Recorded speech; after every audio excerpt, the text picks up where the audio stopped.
Did you know it's possible to positively influence those around you by simply expanding your own consciousness and not just positively influencing them, just influencing them in general? And when we expand our consciousness, we can more easily manifest. And when we learn how to manifest, we can make our dreams a reality.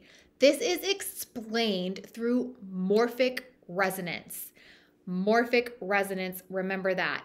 That enables memories to pass across both space and time from the past. However, a botanist trained at the University of Cambridge, his name was Rupert Sheldrake, he had a TED Talk on this. And it was one of the only TED Talks that was taken down. So why is this information so secret and private? Because people don't want you to know the truth. It's just not mainstream accepted now. But I am going to tell you all about it in this video. Hello and welcome to my YouTube channel, people and friends. This video is about the law of attraction and morphic resonance. How to make your dreams a reality. We're going to talk about that. So Sheldrake, he defines morphic resonance as a process whereby self-organizing systems inherit a memory from previous similar systems. Morphic resonance, it works through morphic fields, which organize the body of plants and animals through vibratory patterns. So Sheldrake also said that morphic resonance is the idea of mysterious telepathy-typed interconnections between organisms and of collective memories within species. This is mind-blowing, guys. I don't know about you, but I definitely think it's mind-blowing. So this accounts for phantom limbs and like how dogs know when their owners are coming home and how people know when someone is staring at them. Okay, again, morphic resonance can explain this. This theory, it says that we have an inherent collective from all previous living beings of our kind. Like we have an inherent collective remembrance from all previous living beings and things of, well, basically from our kind. So plants pick up vibes from their ancestral plants, just as people pick up vibes that have passed down from their ancestors. I mean, this is all just a theory. Some say it hasn't been proven, but it's a theory to show that we are connected to our ancestors. And I'm going to talk more here about how it just makes so much sense. So all the best theories, if you look back in time, they're like totally debunked at the time, but later on, after the person's dead, usually is when that stuff is acknowledged as like genius material. All right, so even cooler, you can make your dreams and desires come true more easily than you ever thought possible. Well, how? By harnessing the power of the morphic fields. So let's talk about morphic fields. They are, and don't mind this light just like coming up at me.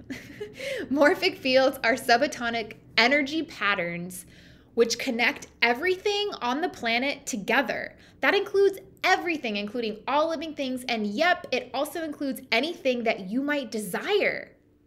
See how it's all tying in here? See, since we're already connected to everything through morphic fields, we can use them to obtain whatever it is that we want. The law of attraction, the tarot, cosmic ordering, or just plain old neuro-linguistic processing and positive thinking are all ways to use morphic field energy to manifest our desires.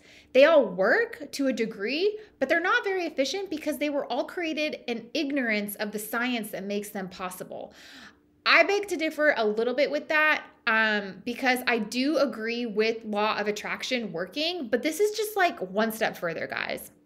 So Rupert Sheldrake wrote a book called The Presence of the Past. There's a man by the name of Chad Jayadev Woodford who summarized this book. So Chad is a grad student in philosophy, cosmology, and consciousness. He's a yoga and meditation teacher, project manager, lawyer, and writer. And a lot of the content in this video I got from him. So Sheldrake and others suggest that genetic fields are not as real as gravitational, electromagnetic, are as real as gravitational, electromagnetic, and quantum matter fields, and that every cell, organ, and organism has its own field in a nested hierarchy of fields, which shape and organize all life forms. Okay, so Sheldrake calls this theory formative causation. Let me read that again. Morphogenic fields are as real as gravitational, electromagnetic, and quantum matter fields, and every cell, organ, and organism has its own field in a nested hierarchy of fields which shape and organize all life forms, and that is called formative causation.